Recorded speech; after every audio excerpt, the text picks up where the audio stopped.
अस्सलाम वालेकुम dear students, मैं असद अब्बास आपका फ़िज़िक्स टीचर। देखें भाई, आज का हमारा टॉपिक है ये turning effects on A current carrying conductor in a magnetic field. देखें भाई, इससे पहले हमने इफ़ेक्ट पढ़े थे करंट के मैग्नेटिक फील्ड के अंदर, तो आज हम पढ़ने जा रहे हैं टर्निंग इफ़ेक्ट। ठीक है जी। तो जब किसी कंडक्टर के अंदर से करंट फ्लो करता है, कंडक्टर मैग्नेटिक फील्ड के अंदर है, तो उस वक्त जब वो टर्न करता है तो उसकी ये वाले जो मतलब कि कंडीशन है या उसके जो असरात होंगे उनको हम यहाँ पर डिस्कस करेंगे जी। तो देखें भाई, यहाँ पर एक छोटी सी एक्टिविटी है, ठीक है, या एक्सपेरिमेंट भी कह सकते हैं, जिसके अंदर चंद पार्ट्स इस्तेमाल हुए हैं कि एक मैग्नेट है, ठीक है, आर्मेचर है, बैटरी है। तो ये चीज़ें इस्तेमाल करके हम करंट का टर्निंग इफ़ेक्ट जो है यहाँ पर फाइंड आउट करेंगे। देखें भाई, यहाँ ये हमारे पास मैग्नेट है जिसका एक नॉर्थ पोल है जिसके और दूसरा जो है ये साउथ पोल है, और इनके अंदर एक रेक्टेंगुलर शेप कॉइल रखी हुई है जिसको आर्मेचर का नाम दिया है। अच्छा जी, ये क्या है? बैटरी है।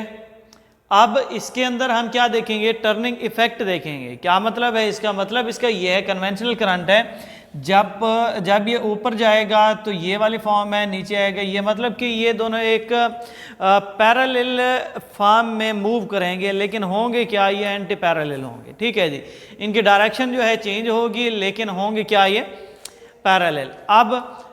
अब इनमें ये है कि ये देखें, बिल्कुल इस तरह की ये एक रेक्टेंगुलर शेप कॉइल है, ठीक है, जिसकी एक साइड ये यहाँ से यहाँ तक है, दूसरी साइड यहाँ से यहाँ तक है। ठीक है जी, इसको हमने नाम दिया है पी का, क्यू, आर और एस, मतलब पी, क्यू, आर और एस। इनके अंदर हम टर्निंग इफेक्ट देखते हैं। तो जब क्या है कि करंट जो है नीचे से ऊपर की जानिब जाएगा, ऊपर से नीचे की जानिब आएगा, तो इन दोनों के ऊपर सेम काइंड की फोर्स लगेगी। ठीक है जी, दोनों जो फोर्स लगेगी उसका जो मैग्नीट्यूड होगा वो सेम होगा। ठीक है, जब फोर्स ये वाली लगती है तो ये इस तरह घूमता है, जब इसके ऊपर लगती है तो ये इस तरह घूमता है। इस तरह से ये अपनी मूवमेंट को जारी रखता है। तो इसके टर्न करने से क्या है? टार्क पैदा होता है। ठीक है जी, तो ये टार्क जो है यहाँ पर हम डिस्कस करेंगे। मजीद क्या है कि ये टर्निंग इफेक्ट जिसका हम नाम ले रहे हैं, तो बेसिक यही क्या है?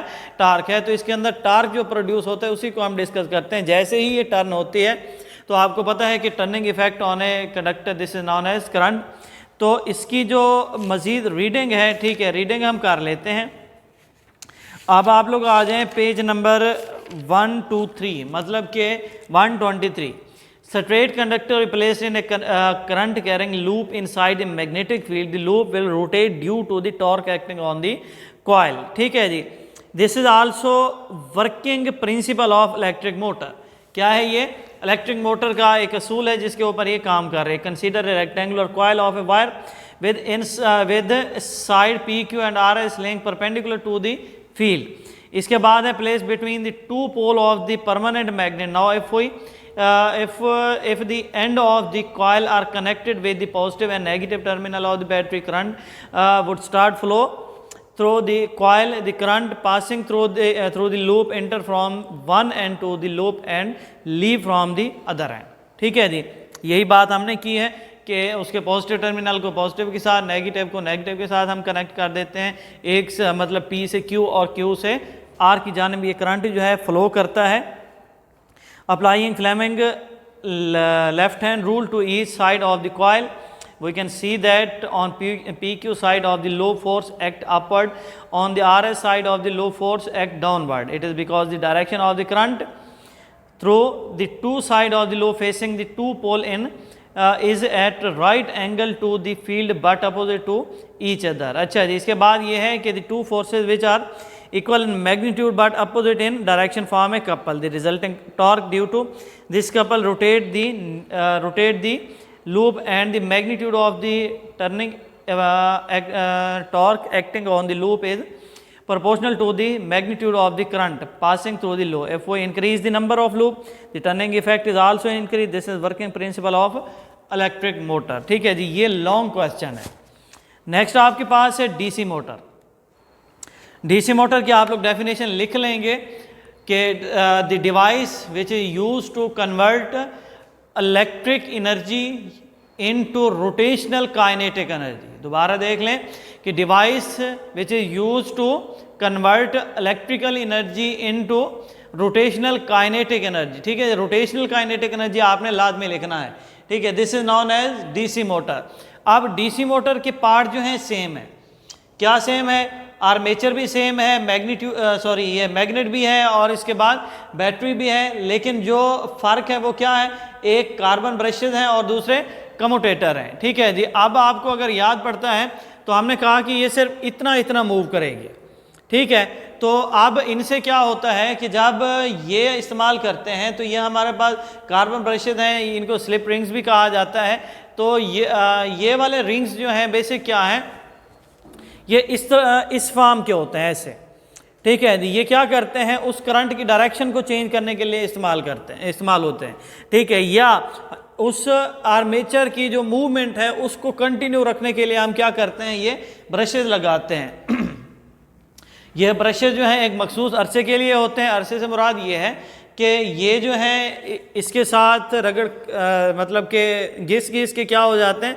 बिल्कुल पतले हो जाते हैं, जिस वजह से इनकी ग्रिप जो है कम हो जाती है। तो जब इनकी ग्रिप कम हो जाती है तो ये स्लिप करते हैं। तो जब ये स्लिप करते हैं तो उस वक्त हमारे पास ये जो डीसी मोटर है ये नकारा हो चुकी होती है। तो उस वक्त हम क्या करते हैं कि इनको चेंज करा लेते हैं। तो यहाँ पर एक सवाल आता है कि वाई वो use slip ring in DC motor, कि डीसी मोटर के अंदर हम स्लिप रिंग जो है क्यों इस्तेमाल करते हैं। ठीक है जी, तो आप लोग ने ये लिखना है।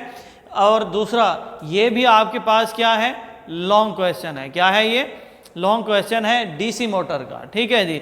अब डीसी मोटर की जो रीडिंग है वो भी है आपके पास पेज नंबर 124, मतलब 124 के ऊपर। अच्छा, एक दूसरी चीज़ जहन में रखेंगे कि जब ये टर्न करेगा तो उस वक्त इसका एंगल जो है वो 90 डिग्री का होगा। अब डीसी मोटर का है simple coil placed in magnet can rotate more than 90 degree, the force push P Q side of the coil up and the right R S side of the loop down until the loop अच्छा reach the vertical position. In this situation plane of the loop is perpendicular to the magnetic field and the net force on the coil is 0। ठीक है, ये इसके बाद इसकी working है। तो हमारा ये चैप्टर मतलब कि टॉपिक जो है कंप्लीट हुआ। ये दोनों आज हम लॉन्ग क्वेश्चन हमने डिस्कस किए हैं। उम्मीद है कि आपको समझ आ गए होंगे बच्चे। मज़ीद अगर नहीं है तो आप हमसे रब्ता कर सकते हैं, कॉल कर सकते हैं, टेक्स्ट कर सकते हैं, या किसी भी तरीके से आप लोग हमसे रब्ता कर सकते हैं। शुक्रिया।